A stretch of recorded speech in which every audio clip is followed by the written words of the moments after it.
Hi, this is Meryl, and here's your Astro Dice forecast for May 2023. I'll be going through all the signs here, but if you want a big picture look at the astrology for May, check my monthly What's Happening and Why Astrology videos, and you'll get all the details and a bit of background to what might be going on for you now. Remember to hit that like button, and if you want notifications, hit the bell as well. It really helps my channel and it definitely helps my algorithm. Thank you.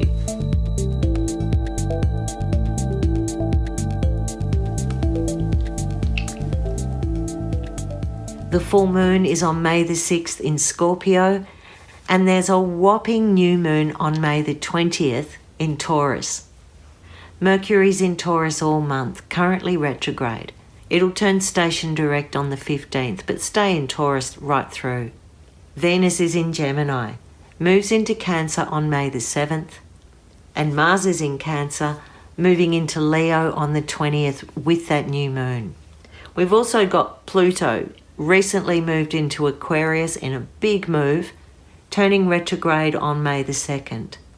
The big one for the month really is that Jupiter is moving out of Aries into Taurus on the 17th of May, just leading up into that new moon phase. It really means that that third week of the month, there's a lot of change and a lot of opposing forces. Let's see what the dice has to say. Aries, you've got Jupiter leaving your sign on the 17th. And in some ways, this might feel like a relief because Jupiter brings up so much. Chiron's been in your sign for ages and it's breaking down your old defenses and integrating new wisdom and your unique strengths. Here's what the dice says. Aries. Whoop.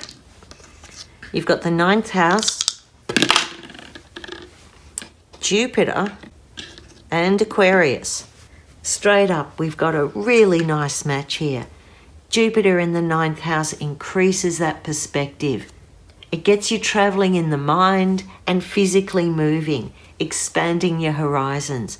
It's very lucky and it's got a philosophical bent to it. You're ready to learn something or take something to a higher level. If you've been stuck doing everything yourself, you're ready to step out and let community and a protective overview take care of you. So I hope that makes sense. It's Aquarius in this space joins you in with like-minded groups. Because Jupiter is a lucky planet, it means you're drawing in the right people, the right information, and taking an intelligent approach. There's a philosophy here, an underlying value, and it might be that a group or a community, a support group, really sparks your interest and embraces you, welcomes you. This is a good one for travel, and it might be travel concerned with conferences or study or even groups connected through social media. So it's nice for you, Aries, because you're often doing it alone, to find you've got a group that gets you. Taurus, it's a really busy month for you. There's tons of planets in your sign, and this month is going to be one of the most eventful of the year for you. Mercury's retrograde till the 15th, the new moon in your sign on the 20th. Around that time, there's a series of really big planet aspects that kick off a dramatic shift of pace for you. When Jupiter moves into your sign just before that new moon, it's like the ground lifting beneath your feet. So let's see what the dice have to say. We've got Neptune, the 11th house, and Sag. So Taurus, this is like the ground lifting beneath your feet. Neptune brings out your hopes and dreams. It expands your intuition, your magic, your creativity. And in the 11th house with Sag, there's a sense of you really expanding your environment, expanding your circle of friends, expanding your influence and your reach. Sag in the 11th looks like it wants to launch something in that social arena. But with Neptune there, I'd want to be a little bit wary about overreach or something missing in your design. Or there may be some sacrifice because Neptune dissolves what it touches. This would be a good reading if you're looking at doing group travel. Sag and Neptune also look at spiritual trips, developing your faith and your beliefs. And some of you might have to make an adjustment about your beliefs or a call on it around a group that you've been with or friendships that you've had. I'm going to take a bit of a warning on this too. You can get caught in a little bit of a cloud with this. It's very excitable energy. Watch that you're not giving too much of yourself or you're moving into overwhelm. I'm getting a little hint of social anxiety. So if you're someone that the idea of groups is not appealing at all, then just make sure you're not running yourself ragged over May, because you might be extra sensitive about group energy at this time. Gemini. The first week of May, Venus is in Gemini, and it's increasing your luck, your charisma, and your attractiveness. Let's see what the dice has to say.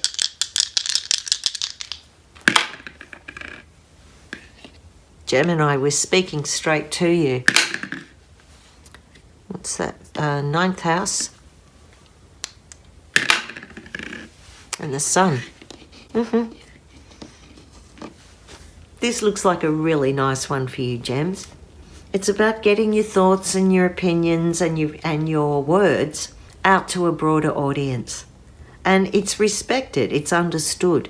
You're seen as a peer, you're seen as a leader or a teacher, and there's something about your own actualization, your own sense of being, of confidence and self-assuredness that's ready to take things to another level. If you've been holding yourself back, May is a time where you really step into a new role and something more is being asked of you. Gemini is happy in the 9th house, but it has to learn how to let go of all the micro solutions and the tweaking and the fiddling around with something and really hand it over. Because the 9th house is one about far away and distant travel, some Geminis might be hearing from a sibling from far away, there might be news about that, and because it's the sun, I'm going to assume that that's good news, or at least truthful news, something that you need to see, something that just is what it is. There's a real nice sense of self-acceptance with this reading, and I think, May, you're going to surprise yourself with what's reflected back to you. To me, this looks really successful, so I'm thinking that May is going to be one of your better months. Cancer. Mars is in Cancer until the new moon in your sister sign of Scorpio on the 20th. And Venus is in your sign for that first week. So there's more focus on relationships, on self-care, and maybe things like a little splurge. Let's see what the dice has to say. Scorpio. Mercury. In the 2nd house. Well, this is conversations and agreements and getting to the bottom line of your resources. With Scorpio in the 2nd, you've got this incredible power and resilience, but there's also some little secret lurking in there. Maybe you've had a secret stash, maybe there's some talent that you haven't been putting to good use. Or maybe it's time to really draw a line and communicate what your needs are, what you need to conserve your resources. If you feel that you've been left vulnerable and exposed, then Mercury is saying you've got a chance to maneuver your way through that. And again, you might have to talk or communicate exactly what you need to someone. If you've closed up your heart and got a bit hard and stubborn, then it's time to talk to the other people involved. It might be around that full moon time that you're ready to close a cycle and shift your focus of where you draw your resources. This could mean a debt is being paid off, a contract is ending, or you're signing into something that's going to need a lot of commitment and digging down deep to move you through. I would be careful that you haven't got anyone else psychologically draining your resources. And if that's the case, then step into that self-care mode and protect yourself from that energy.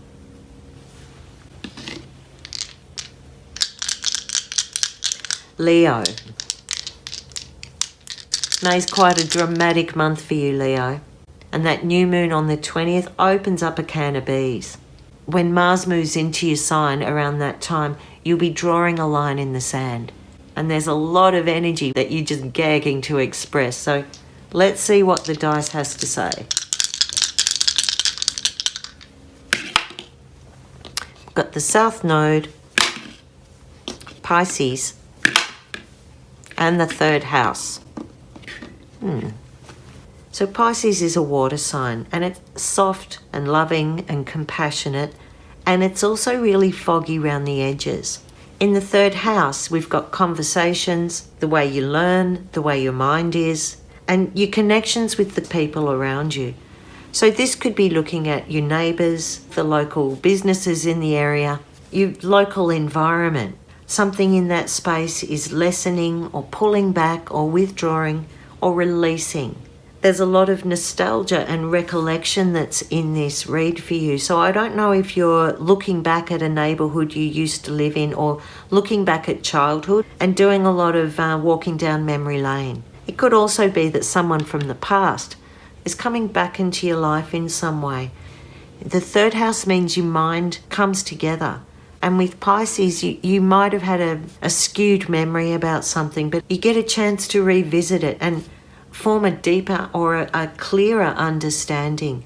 It does feel like you're going to have a revelation and insight. So Leo, May has you looking back into the past and forming a better understanding. Virgo, the full moon and the new moon times really help you close off a chapter and opening something new.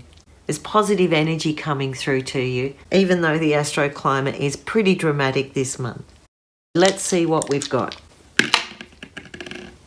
Aquarius, 3rd house, and Venus. Virgo, this looks like brilliant ideas are coming to you, pouring through to you in May. There might be a chance to start a new business, create a new friendship, getting involved in something on a local or community level that's really inspiring and progressive and in some way smart. Venus rules your relationships, so it might be something you're doing with your partner or a female friend. Or with Venus, it can also be about your relationship with money.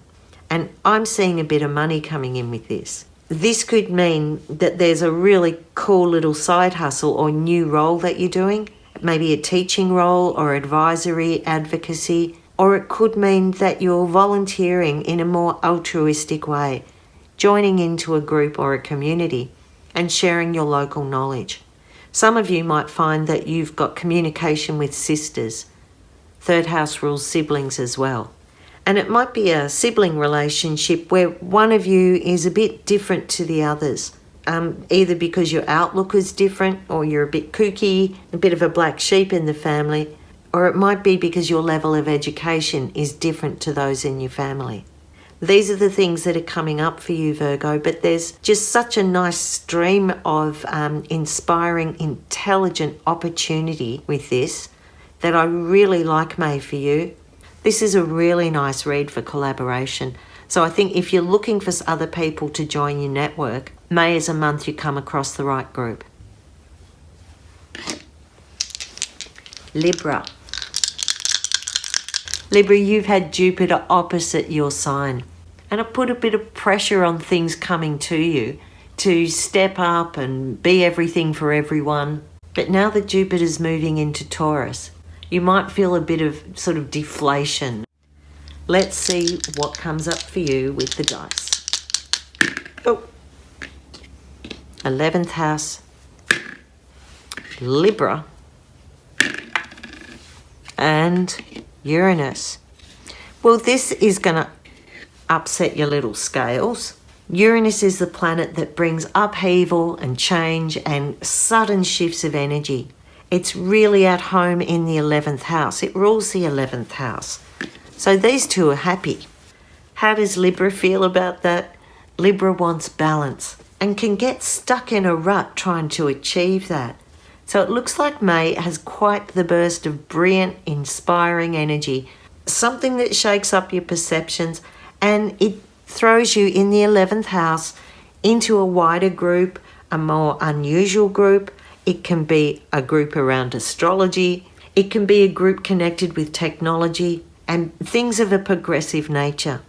The 11th house is also the place of wish and dream fulfillment, and something really unexpected could be coming through. So I think you embrace change, try things a bit different, allow new and unusual people and new technology into your life, and shake off any preconceived ideas you've got about where you fit in or how you're accepted. You can show a leadership role in the way you reconfigure old patterns into new patterns, and the way you draw down information like it's being transmitted. Again, if there's a surprise coming through your circle of friends or through your community, I think you find that the change is to your advantage. So let those little scales wobble a bit and try something different.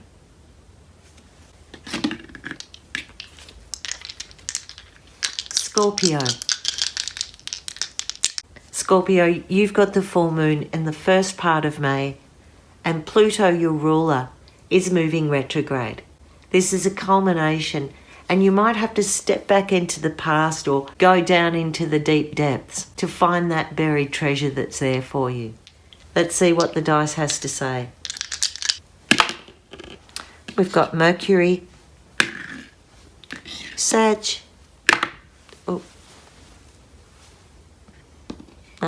first, what is that? 7th house. Scorpio, this is about you having conversations and making agreements with the people that you care about, with your closest relationships.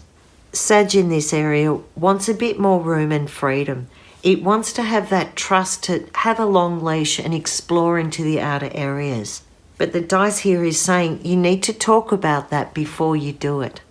For some, this could mean a bit of a wandering eye. And for others, it's just talking about arranging a holiday or getting a trip together. Ultimately, I think Sag in the 7th house with Mercury is about wanting to find a spiritual truth and a spiritual connection with the people that you love, where you can talk about big picture stuff.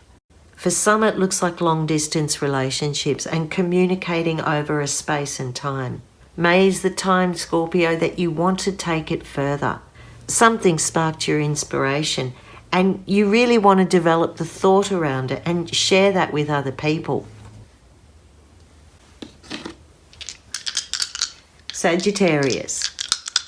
Sag, you've got Saturn in Pisces squaring your sign, and this makes a bit of pressure around responsibilities and discipline and coming up with the goods, feeling a bit under the pump, and also maybe feeling like there's some dodgy or sketchy boundaries, some confusing information that you've got to negotiate and travel your way through. So let's see what the dice says. Venus, Aries, and the 7th. This is about relationships, Sag.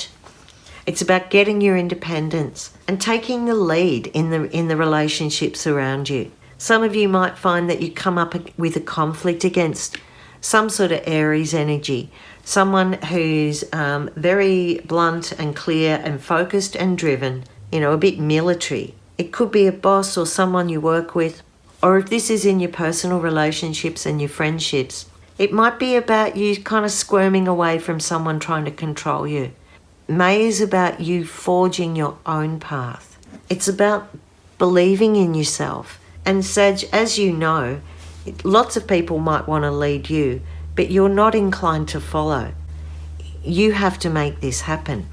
You might find with Aries that it's bringing someone adventurous and a bit risky or headstrong into your world. And that's a good match for you. Aries is a fire sign like you. Some of you might find, actually, now that I'm looking, that this is a little quick, high flashpoint relationship that wakes you up out of your slumber. Aries in the 7th house for you really is quite uplifting and fun and really active. Because Jupiter's moving out of Aries this month, you might find that something you tried to start alone and didn't really happen has now come back with more understanding and maybe better pay to implement or support this project. It looks like fun, Sag, and I know you pretty much make anything fun. So this isn't getting in the way of any of that. Capricorn.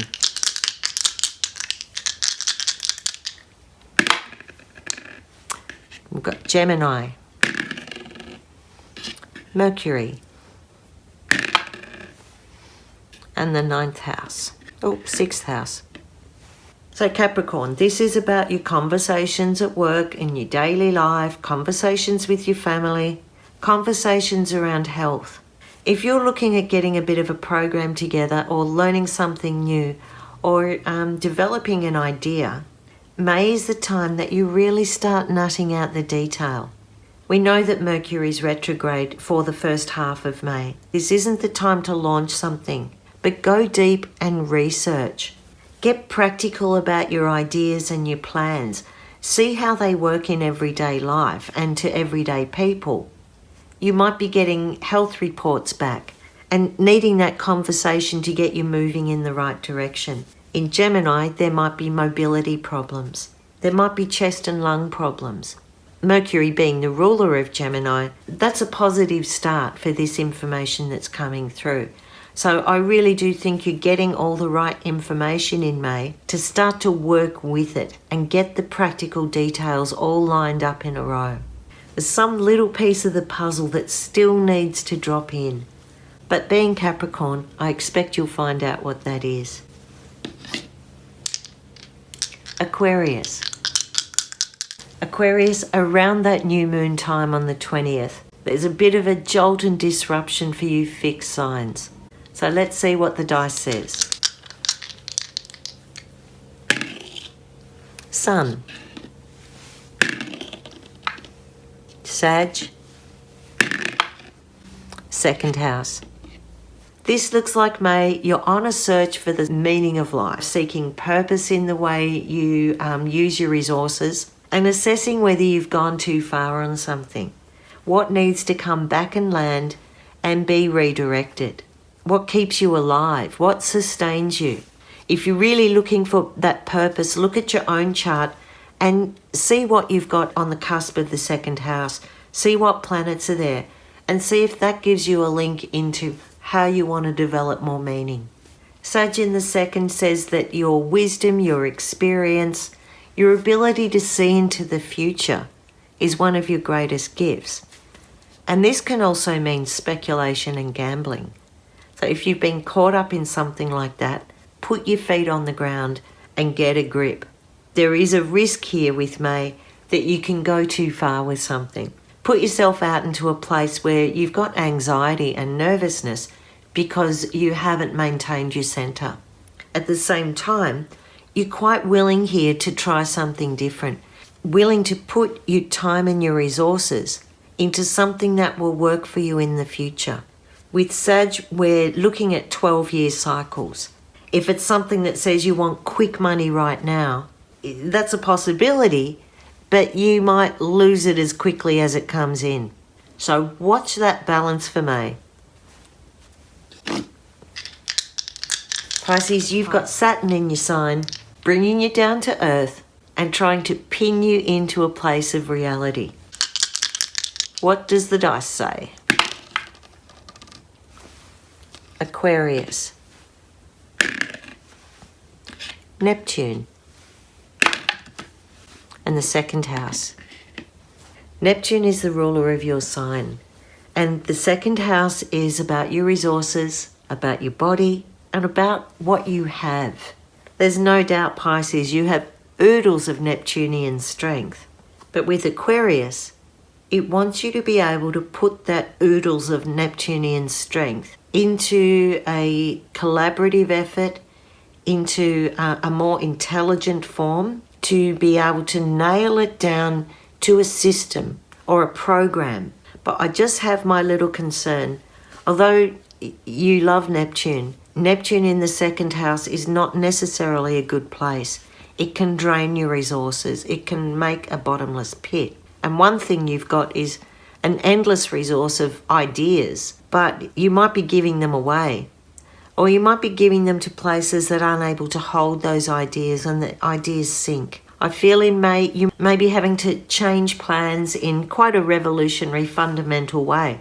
And there is potential for this new way, because it's Aquarius, to actually be more progressive, to fit into future plans better. So you might just have to let go of something that you've held on to and open your mind to some new input and new ideas that are happening. Tune in at the beginning of each month if you want your full zodiac, all signs, astrology readings. I'm Meryl Key, and this is my mystery school. Thanks for all your support. Find me on Instagram at my_mystery school, or contact me through my website www.merylkey.com. Thanks for watching.